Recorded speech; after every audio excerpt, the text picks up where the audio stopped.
Bismillahirrahmanirrahim. Alhamdulillahi rabbil alamin. Nahmaduhu wa nasta'inu bihi wa nastahdihi wa nastaghfiruh.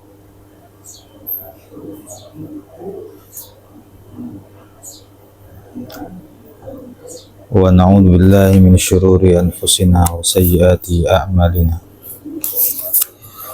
May yahdihillahu fala mudilla lahu wa may yudlil fala hadiya lahu. Allahumma shalli ala sayyidina maulana Muhammadin wa ala alihi wa ashabihi ajma'in, amma ba'd.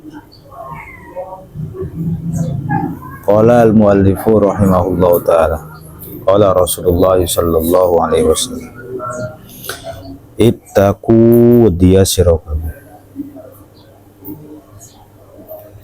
Allah ing Gusti Allah, wa sallu lan salata sirakabe khamsakum ing limang waktue sirakabe,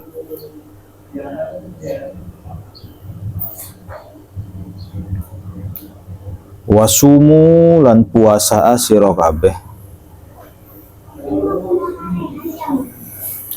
syahrakum ing wulan Ramadhane sira kabeh.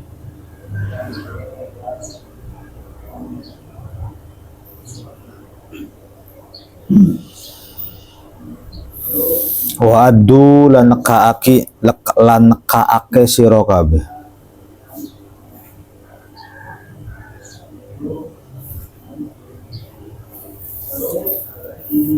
zakata amwalikum ing zakate piro-piro hartane sira kabeh.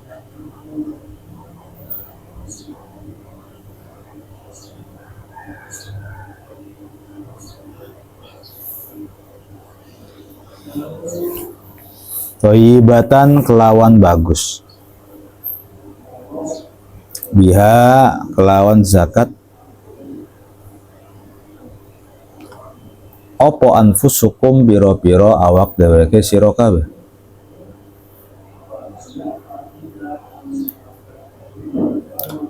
Wa ati'u lan ta'ata sira kabeh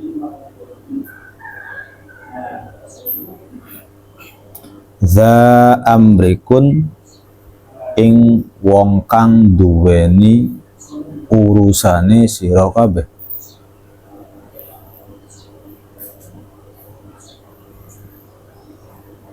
Tadkhulu mongko mlebu sapa sira kabeh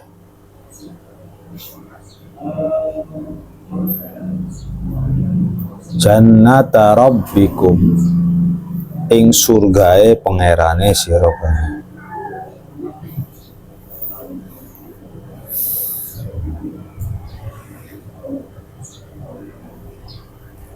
Ittaqullah, takwalah kepada Allah. Wa sallu khamsakum, salatlah 5 waktu. Wa sumu syahrakum, puasalah Ramadan. Wa addu zakata amwalikum, keluarkanlah zakat harta-harta kalian sebagai suatu kebaikan untuk diri kalian sendiri. Wa ati'u dha amrikum, taatlah kepada pemerintah kalian. Maka dengan takwa kepada Allah, salat 5 waktu, puasa Ramadan, zakat, taat sama pemerintah, tadkhulu jannata rabbikum, kalian akan masuk ke dalam surga Allah Azza wa Jalla. Untuk laki-laki ini cukup. Untuk perempuan cukup hanya taat saja kepada suami.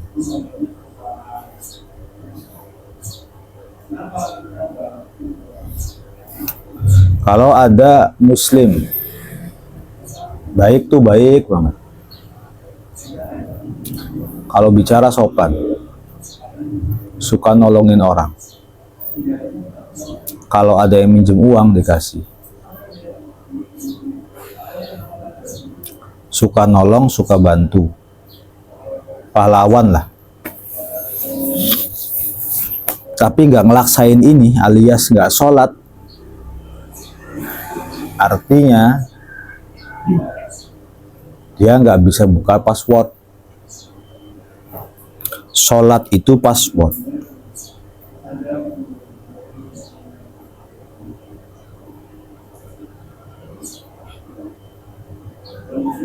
Jadi kalau ada orang baik kok nggak sholat, baikannya batal. Kalau bicara baik, orang-orang Nasrani, orang-orang Kristen banyak yang lebih baik.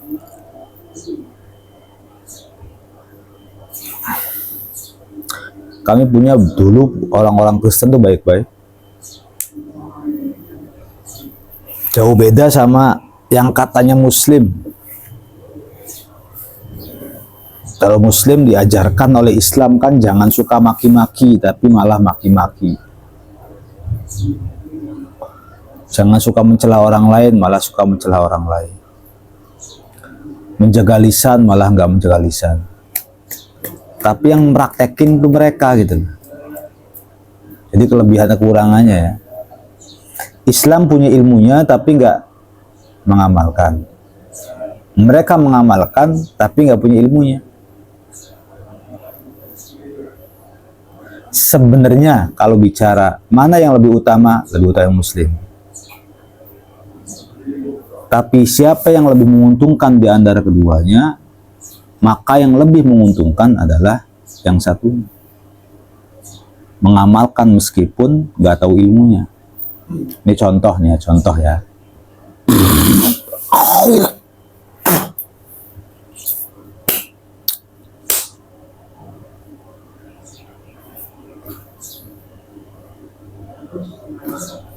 Ada orang nurut, santri nurut, disuruh beli kitab dia jalan, disuruh ambil nasi dia jalan, disuruh ke sekolahan dia jalan, disuruh apa aja dia jalan. Cuman dia nggak ngerti ilmunya bahwa nurut itu bagian daripada rasa hormat.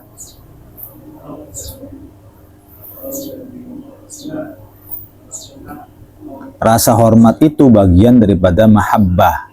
Gak ngerti teori ini, tapi dia langsung kerjakan blas. Sementara yang satunya ngerti dalilnya, ngaji, pintar, nilainya A misalnya, akademisnya. Tapi kalau disuruh nanti, ntar deh, nanti dulu deh. Kalau bicara mana yang lebih baik berilmu, meskipun mengamalkannya kurang. Tapi mana yang lebih menguntungkan? Lebih menguntungkan yang satu. Begitu.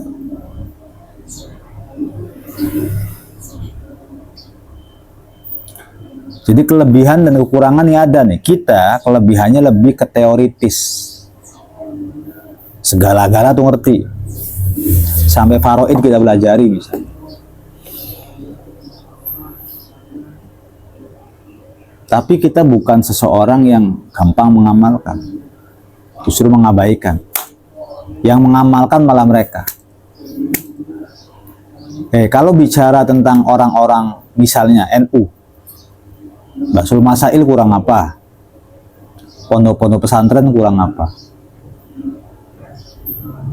Tapi secara jujur ya, harus diakui, yang mengamalkan ilmu, yang melaksanakan ilmu, yang betul-betul menjaga ukhuwah, yang kalau ada bersin aja dia bicara alhamdulillah gitu loh, yang kalau sholat rapet, itu siapa? Mereka, orang-orang salaf. Ilmu sih kurang, tapi pengamalannya itu loh, ada musik aja nggak nerima sih.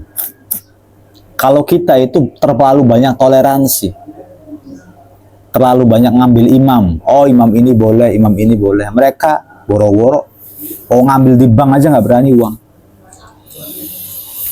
Nah kita terlalu banyak fatwa.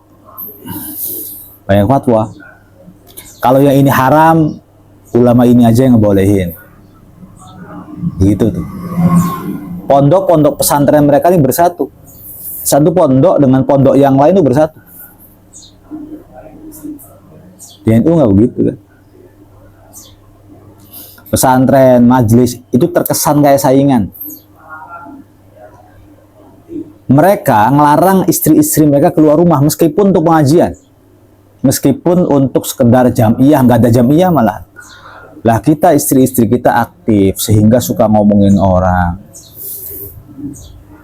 Anak-anak muda mereka pesantren semua, anak-anak muda kita udah gentayangan di SMP, SMA, bully-bulian, mabok-mabokan, pacar-pacaran. Jadi kalau bicara pengamalan lebih pada mereka persatuannya. Tapi kalau ilmu jawan-jawannya sih kelebihannya ada di kita. Tapi wallahu a'lam itu juga belum dipastikan. Tapi ini ngomongin faraid ya sama beberapa ustadz-ustadz. Ya sih dibagi rata aja. Faraid jadi dibagi rata. Faraid itu nggak ada dibagi rata itu. Perempuan mendapatkan 1 katakan, laki-laki mendapatkan 2. Sudah, kepastiannya itu. Walidzakari mithlu hadzil unsayain. Tapi ustadz-ustadz NU tuh rata-rata usi bagi rata daripada ribut. Konon bahasa. Jadi kayak ngamalakan ilmu kayak kurang bisa. Kayak beli kiyang ngamalkan ilmu kan. Padahal ngerti faraid, alumni pesantren juga. Nah, wal'iyadzubillah, jangan sampai kita menjadi orang-orang seperti itu. Jadi kelebihan yang ada pada Salafi Wahabi itu diambil. Belajar pada mereka. Jangan ngandelin kita itu salaf, doa mustajab, nggak bisa begitu. Jangan sampai lama-kelamaan kita terpecah belah, justru mereka bersatu, mereka yang menang. Al-haqqu bila nizamin yaghlibuhul batil bin nizam. Al-haqqu suatu kebenaran bila nizamin gak tertib, maka yaghlibuhul batil akan dikalahkan oleh suatu kebatilan yang tertib. Ya kalau bicara aparat dengan santri lebih tertib aparat. Tapi yang keparatnya banyak gitu loh Mas. Yang nakalnya itu banyak, yang nggak karuannya itu banyak gitu maksudnya. Jadi akhirnya ya kita kalah sama polisi.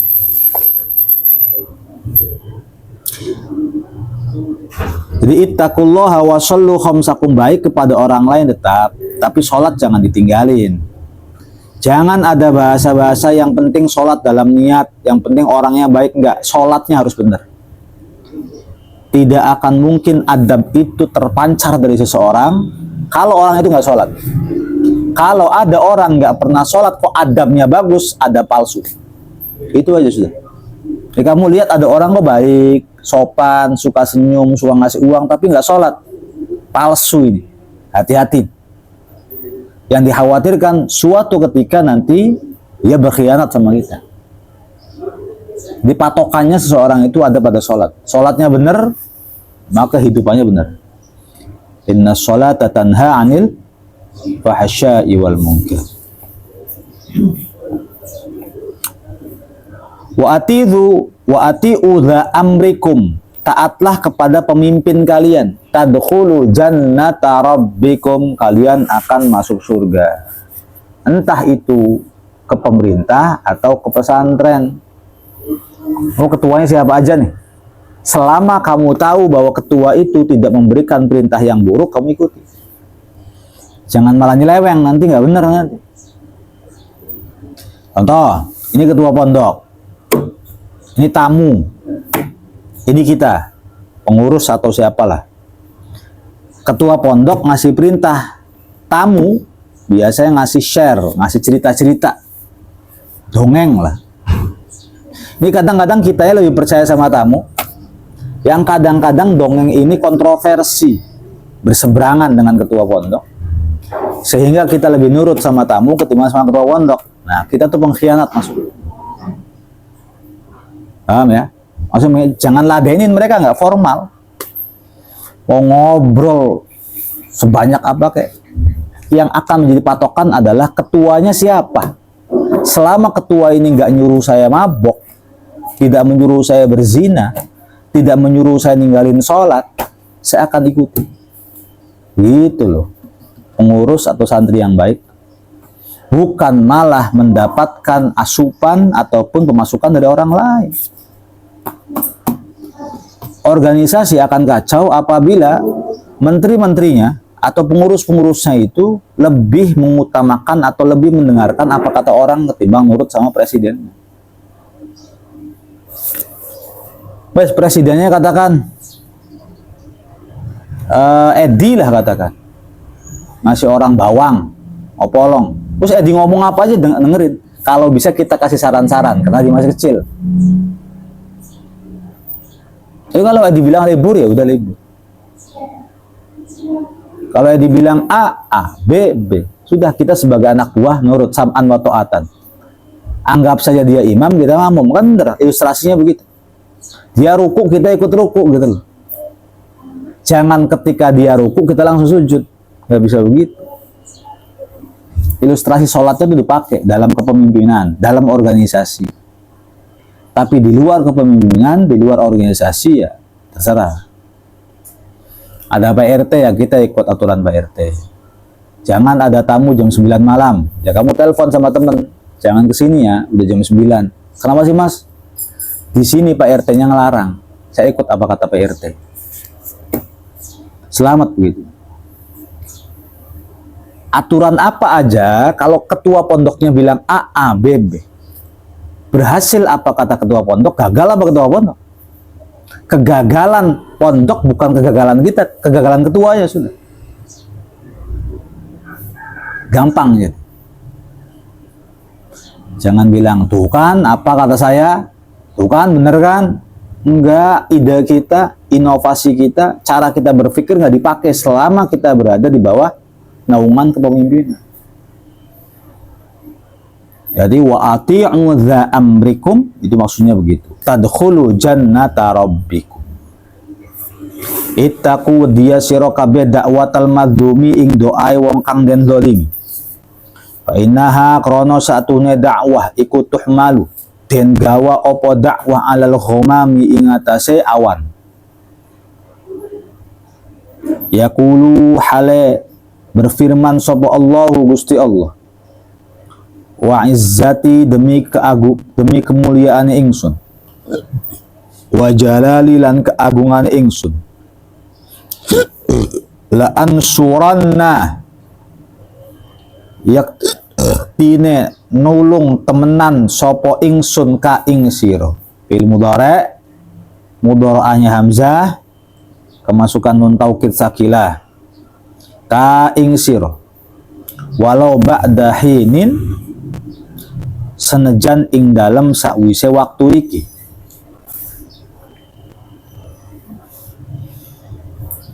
Rabbana dzalamna, itu doanya ya. Rabbana dzalamna anfusana wa illam taghfir lana. Sebelumnya kita harus tahu dulu definisi zalim. Apa itu zalim? Kalau mau pinter, segala sesuatu itu harus ngerti artinya. Ini kuncinya pinter tuh di situ. Satu, harus ngerti secara bahasa. Kedua, secara terminologi. Ketiga, kebalikan. Paham ya? Jadi orang itu apa? Kebalikannya orang apa?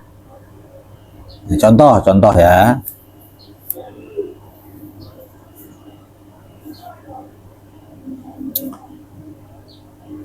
Contoh birrun. Birrun itu artinya, kalau hanya sekedar artinya baik. Birrun artinya baik. Apa itu baik? Ada yang bisa definisiin nggak? Apa itu baik? Apakah baik itu adalah sopan santun saja? Apakah orang baik itu suka nolong orang? Coba, ada nggak yang bisa mendefinisikan tentang baik? Deskripsinya gimana?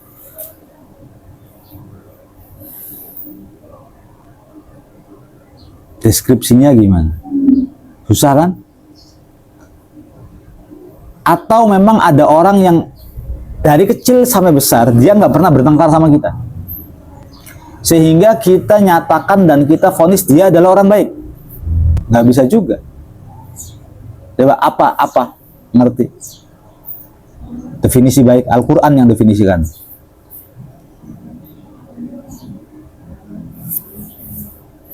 Lan tanalul birra hatta tunfiqu mimma tuhibbun.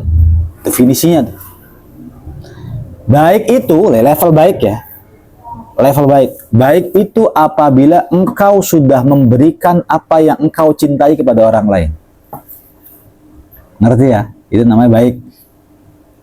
Kamu mencintai sesuatu, tapi sesuatu yang kamu cintai kamu berikan kepada saudaramu. Itu namanya baik. Hadisnya, la yu'minu ahadukum hatta la yu'minu ahadukum hatta yuhibba li akhihi ma yuhibbu li nafsihi. Yang namanya baik itu adalah mencintai orang lain sebagaimana mencintai diri sendiri. Memberi sesuatu kepada orang lain yang mana barang itu sebenarnya kita cintai tapi kita ridhoi buat orang lain, itu namanya baik. Biasanya kalau kita beli baju baru, baju yang lamanya kita buat orang lain, berarti belum termasuk baik. Coba baju lama buat kita, baju barunya itu yang buat orang lain. Nah, ini namanya baik. Artinya, kalau bicara tentang kebaikan, kita semua belum termasuk orang-orang baik. Kalau ngikutin definisi ya. Jadi, birrun itu artinya baik. Definisinya baik adalah memberi kepada orang lain sesuatu yang kita cintai. Kebalikan baik apa? Apa? Enggak bahasa Arabnya. Fujurun. Fujar. Di dasarnya birrun, kebalikannya fujar. Innal abror. Nah, abror itu kebalikan daripada bir. Innal abrara lafi na'im. Nanti kebalikannya wa innal fujar. Paham ya gitu ya? Di birrun kebalikan daripada fujur. Kalau fujur jahat, kalau birrun. Nah, kita masuknya birrun atau fujur belum tahu, tapi yang jelas kita belum birrun. Gitu. Nah, sekarang zalim, apa itu namanya zalim? Rabbana zalamna anfusana wa illam taghfir. Secara bahasa zalim itu artinya gelap. Ya, secara bahasa zalim itu artinya gelap. Secara terminologi itu definisi apa itu zalim?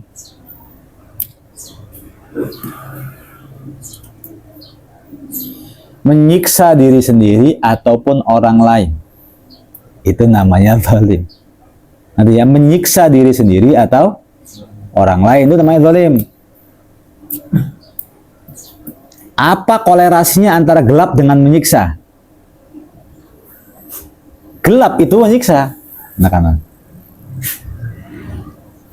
Nggak ada lampu nih, nggak ada bulan juga, nggak ada HP. Kita mau ngambil minum gimana? Tersiksa. Ngerti kan? Kita nggak bisa lihat makanan yang makan kalau di tempat yang terang dengan tempat yang gelap tuh beda nikmatnya. Gelap gulita malam-malam terus lihat pegunungan nggak enak. Jadi mata nggak enak, telinga nggak enak. Siapa tuh yang ngomong? Siapa tuh yang ribut? Ada orang berantem apa? Oh, bingung udah kalau misalnya zalim. Jadi zalim itu kegelapan yang sehingga membuat kita tersiksa, membuat kita tidak bisa membedakan mana merah, mana kuning. Mana milik kita, mana milik orang lain, nggak tahu, itu namanya zalim. Contoh, mencuri. Nah, itu namanya zalim. Mencuri itu bagian daripada menzalimi. Nah, kalau mencuri, zalim kepada siapa? Kepada orang lain dan kepada diri sendiri. Itu mencuri ya. Contoh, dia waktu kecil ada uang geletak. Disaranin, kalau ada uang geletak, kamu jangan pernah ngambil sekalipun. Sekali ngambil, kamu nyandu. nyandu, menyiksa. Ada pulpen geletak, jangan pernah diambil. Ada sendal, jangan pernah diambil. Jangan biasakan diri kita ngambil sesuatu yang bukan milik kita. Nanti jadi kebiasaan. Khawatirnya, kalau sudah jadi kebiasaan, kita suka ngambil milik orang lain. Sampai dompet kita ambil, yang di dalam dompet kita ambil, sampai lemari udah dikunci, kita bobol. Kalau udah begitu, lihat waktunya. Ketahuan, bonyok ke bos. Dibakar orang. Jadi kalau kamu nggak pernah punya kebiasaan ngambil, jangan sesekali ngambil punya orang lain. Karena ngambil itu nanti jadi nyandu. Kalau ngambil itu ngerugiin orang lain. Dan ngerugiin diri sendiri. Kenapa ngerugiin diri sendiri? Ya diri sendiri tidak merasa puas, dan kalau suatu ketahuan, ini diri sendiri akan dimusuhin orang lain, akan dimaki orang lain, akan jatuh harga dirinya, akan dibakar, kemudian diikat sama ban, dimasa, bonyok. Ayo harus gimana? Nggak kasihan sama diri sendiri. Iya, karena namanya mencuri itu zalim. Iya. Berzina itu zalim. Merugikan anaknya orang lain, merugikan diri sendiri. Karena dengan berzina kita jadi miskin. Kan begitu. Dan memiskinkan orang lain. Di asal kata zalim itu artinya gelap.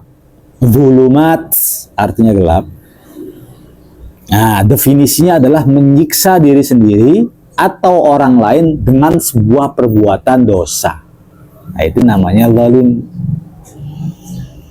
Nah, kalau kita orang tawadu, maka kita pasti akan doa seperti Nabi Adam alaihissalam, Rabbana, Tuhan kami, zalamna, kami telah menzalimi diri kami, anfusana, wa illam taghfir lana, jika engkau tidak mengampuni kami, lanakunanna, pastinya kami sungguh akan menjadi minal